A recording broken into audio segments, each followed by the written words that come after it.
بیٹھی ہوئی, ادھر مہمان کھانا کھا رہے ہیں, ان کو کھا کر چلے جانا چاہیے, کچھ لوگ بیٹھے ہیں گپ کر رہے ہیں.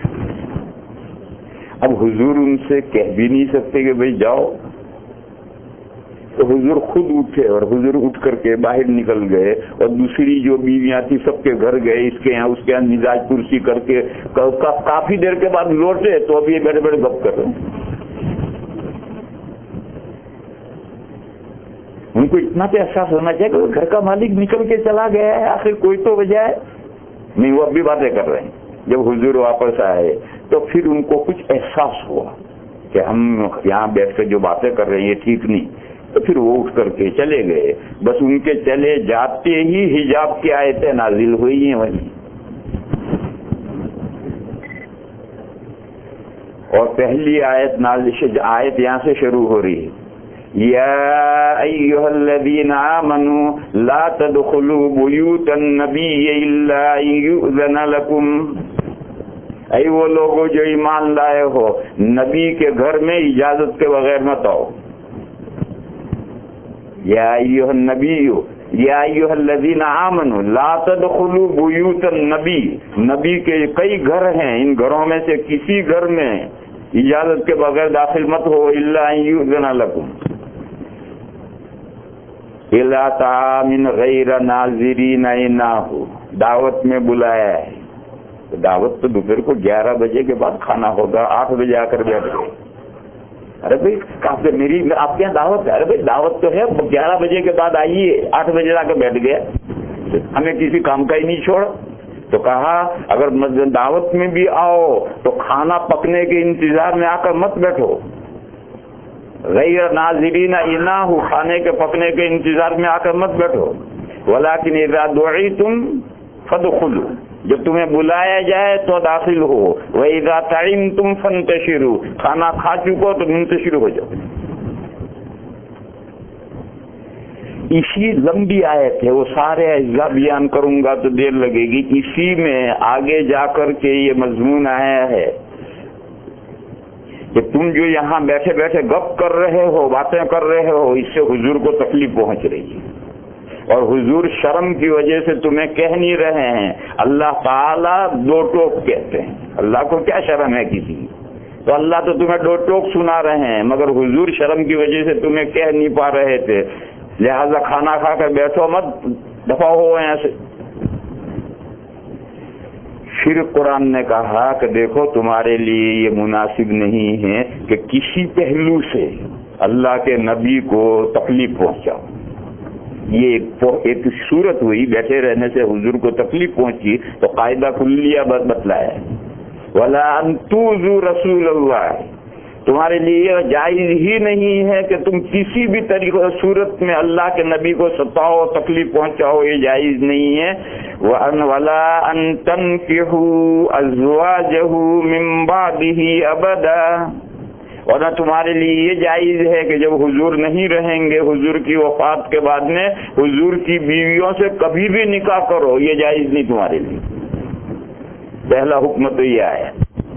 پھر اسی آیت میں یہ حکم آیا کہ تم جب حضور کی ازواج مطہرات سے جو صحابہ کی مائیں ہیں, صحابہ مومنین ہیں, وہ امہات المومنین ہیں, ان کی مائیں ہیں, سب سے پہلا حکم دیا کہ وَإِذَا سَأَلْتُمُوهُنَّ مَتَاعًا فَاسْأَلُوهُنَّ مِنْ وَرَاءِ حِجَابٍ. ازواج مطہرات سے کوئی سامان مانگو تو پردے کے اوٹ میں کھڑے رہ کر مانگو, جو ان کی مائیں ہیں ان کے ساتھ. پھر وہ مائیں ہیں, پھر پردہ, جی ایک ماں تو نسبی ہے, اور یہ مائیں احترام کی مائیں, تعظیم کے تعظیم میں مائیں ہیں.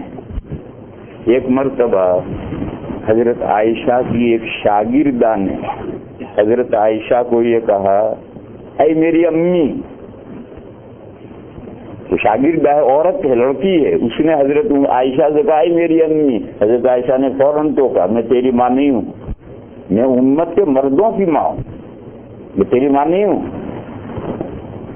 حضرت عائشہ نے فوراً سے تو کہا کہ میں تیری ماں نہیں ہوں, میں تو امت کے مردوں کی ماں ہوں. یعنی تعظیم اور نکاح کی حرمت میں وہ مائیں ہیں, اور یہ تو عورت ہے, یہاں نکاح کا مسئلہ ہی کوئی نہیں ہے. تو ماں ہونے کا کوئی مطلب ہی نہیں۔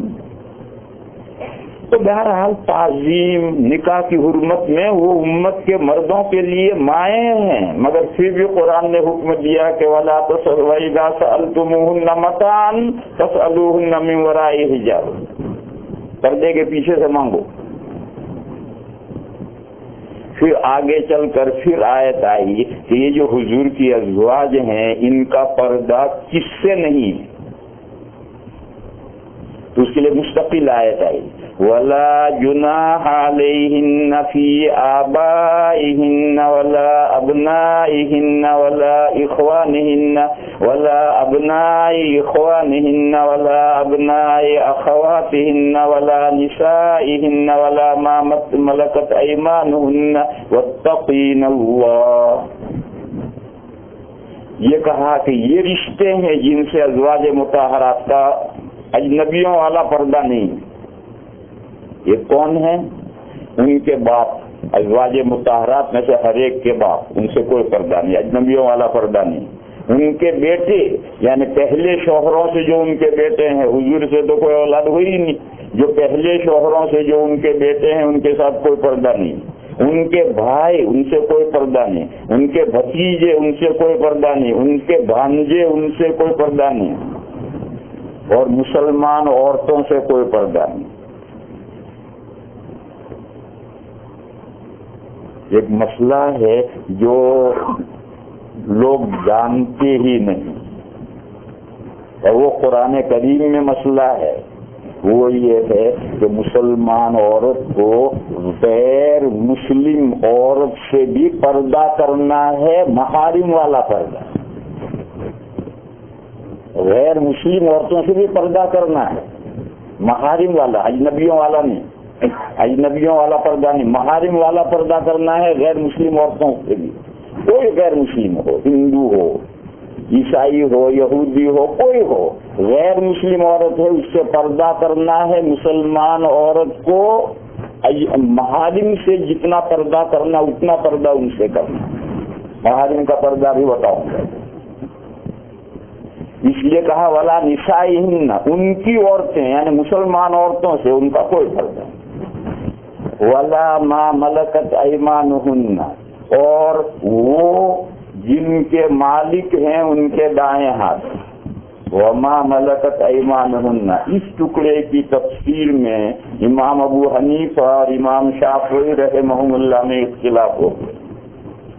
امام ابو حنیفہ علیہ الرحمہ کہتے ہیں کہ اس ٹکڑے میں مراد ہیں باندیاں، غیر مسلم، غیر مسلم آزاد عورت سے تو پردہ ہے، لیکن حضور کی بیویوں کے ملکیت میں کوئی باندی ہے اور وہ باندی مسلمان نہیں تو اس سے کوئی پردہ نہیں، کہ وہ باندی تو گھر میں رہے گی۔ یہ امام ابو حنیفہ علیہ الرحمہ فرماتے ہیں۔ اور اگر ازواج مطہرات کی ملکیت میں کوئی غلام ہے تو غلام سے پردہ ہے۔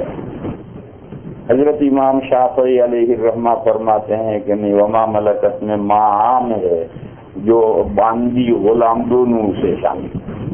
تو اب یہ مستقل اختلافی مسئلہ ہوا دو اماموں میں۔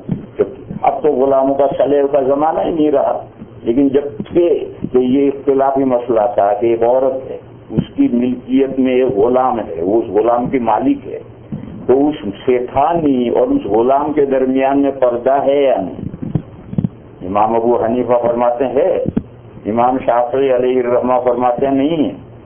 اور یہ اختلاف ماں ملکت میں ماں سے کیا مراد ہے، صرف باندیاں مراد ہیں یا باندی غلام دونوں مراد ہے؟ امام شافعی علیہ الرحمہ فرماتے ہیں باندی غلام دونوں مراد ہے، امام ابو حنیفہ فرماتے نہیں، صرف باندیاں مراد ہے۔ اور مراد یہ ہے کہ مسلمان عورتوں سے تو پردہ نہیں ہے، غیر مسلم عورتوں سے پردہ ہے، لیکن وہ غیر مسلم عورتیں اگر ان ازواج مطہرات کی باندیاں ہوں تو پھر ان سے پردہ نہیں۔ یہ آیت آئی ہے، اس کے بعد معلوم کہا کہ یہ اتنے رشتے ہیں، ان رشتوں کے ساتھ ازواج مطہرات کا پردہ نہیں ہے۔ پھر اس کے بعد آگے جا کر آیت آئی یا ایھا النبی قل لازواجک وبناتک ونساء المؤمنین یدنین علیہن من جلابیبہن، اے پیغمبر اپنی بیویوں سے کہیے، اپنی بیٹیوں سے کہیے، اور مسلمانوں کی عورتوں سے کہیے۔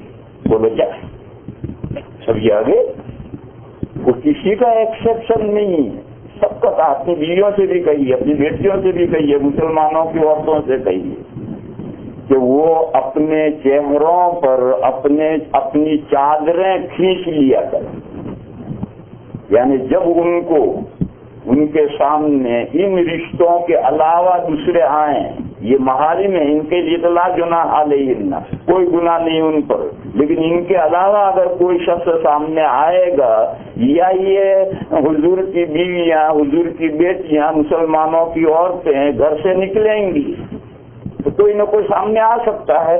تو اس زمانے میں ایسے آج کل کے فیشنیبل برقعے نہیں تھے، آج کل تو بڑے فیشنیبل برقعے ہیں، اور ایسے برقعے ہیں کہ اس برقعے پر دوسرا برقع ہونا چاہیے، وہ برقع خود برقعے کا محتاج ہو گیا ہے، وہ نہ دیکھتا ہو تو بھی دیکھے۔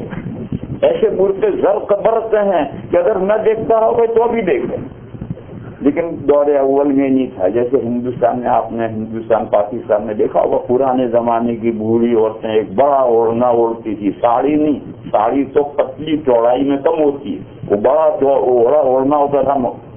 تو وہ جو اوڑھنا انہوں نے اوڑھ رکھا ہے، اس کا جو اوپر کا پلہ ہے چہرے سے اوپر کو کھینچ کر کے نیچے لے، چہرہ اس کے پیچھے چھپ گیا۔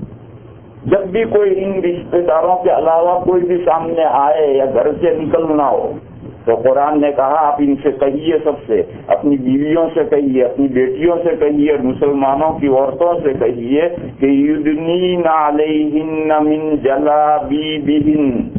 جلابیب جلباب کی جمع ہے، جلباب بہت لمبی چوڑی چادر ہوتی ہے جسے عورتیں اوڑھتی۔ تو کہا کہ جو ابھی تک رواج ہے ہندوستان میں، ہندو عورتیں لاج نکالتی، وہ بڑا اوڑھنا اوڑھی کوئی آئے گا تو منہ کا پلہ کر دیں، اس کو لاج نکالنا کہتے ہیں۔ تو یوں سے یوں پلہ کر کے چہرہ چھپا لو یا اوپر سے نیچے کھینچ کر تو چہرہ چھپا لو، حجاب ہو گیا۔ تو گھر میں ہے اور کوئی اجنبی آیا تو کب سے اوپر سے لوگ اوڑھنا نیچے کھینچ لیا، چہرہ چھپا لیا۔ باہر نکلنا ہے تو چہرہ چھپا کر کے نکلیں گے۔ یدنین علیہن من جلابیبہن، یہی حجاب ہے اجنبیوں سے۔ اجنبی کوئی گھر میں آئے یا عورتیں گھروں سے اپنی کسی ضرورت سے نکلیں تو ان کو چہرہ چھپا کر نکلنا ہے۔ چہرہ انسان کا وہ عضو ہے، مرد اور عورت، مرد کا بھی عورت کا بھی چہرہ وہ عضو ہے جس میں پورے جسم کی بیوٹی اکٹھا ہو جاتی ہے، اور خاص طور پر جو بیوٹی جس کی لوگ دیکھتے ہیں وہ سب چہرے میں ہے۔ آنکھیں کیسی ہیں، خوبصورت ہیں یا بھونڈی ہیں، ہنسنے کا انداز کیا ہے، یہ تو خاص طور پر حسن میں دیکھا جاتا ہے۔ چہرے کا رنگ کیا ہے، ناک نقشہ کیا ہے، یہ تو ساری چیزیں یہی تو بیوٹی دیکھتے ہیں۔ ہاتھ کتنے انچ لمبا ہے، کتنے انچ چھوٹا ہے، وہ کون دیکھتا ہے؟ کان کتنے فٹ جو ہے کتنا لمبا ہے کتنا چھوٹا، کون دیکھتا ہے؟ یہی چیزیں دیکھنی۔ ناک نقشہ پورے چہرے کا نقشہ، آنکھوں کی بیوٹی تو سب سے آگے ہے، ہنسنے کا انداز اور بولنے کا انداز یہ بیوٹی میں خاص طور پر دیکھا جاتا ہے۔ یہ سارے محاسن، یہ ساری خوبیاں اللہ نے مرد کے بھی چہرے میں اکٹھا کی ہیں، عورت کے بھی چہرے میں اکٹھا کی۔ بس میرے بھائیو، اگر یہ چہرہ جس میں ساری بیوٹی اللہ نے اکٹھا کی ہے، اگر اسی کا پردہ نہیں ہے تو پھر پردے کی کوئی ضرورت نہیں، پھر آگے کوئی پردے کی ضرورت نہیں۔